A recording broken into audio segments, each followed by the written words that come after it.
नमस्कार आपण माने देखुचंती ओडिया टीवी प्लस। केते जण घाइला होइछंती। विराट केएल राहुल समस्ते घाइला होई जाइछंती। पूरा टेस्ट सीरीज न्यूजीलैंड ठू हारिला परे भारत टीम ऑस्ट्रेलिया जाइछि। ऑस्ट्रेलिया रो पर्थ रे 5 गोटी टेस्ट मैच खेलिबो आउ सेठू जितिले टेस्ट रो वर्ल्ड कप रो भाग्य तैयार हबो। किंतु ऑस्ट्रेलिया रे आरंभर दलर एपरी अवस्था आउ पर्थ रे जो पिच ना एटी बॉल खाली उपरे उपरे। विराट कोहली केएल राहुल आउ सरफराज इंजर्ड हो जाइछंती। आउ एमिति सबु गोटा गोटा घाइला हेले खेलिबो किए? टीम इंडिया रो मंग धरिबो किए?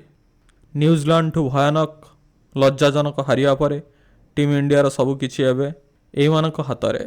आउ बड़ बड़ खेलाड़ी इंजर्ड हेले ए कंगारू मानक सह आमे खेलिबा किपरि? Mitchell Starc Hazlewood Pat Cummins को फेस करिबो किए? आमे तांको खेलिबु कोन ता आगुरु तो इंजर्ड।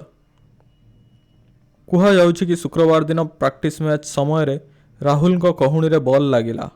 से इंजर्ड हैला परे स्कान पाई बाहर को गले।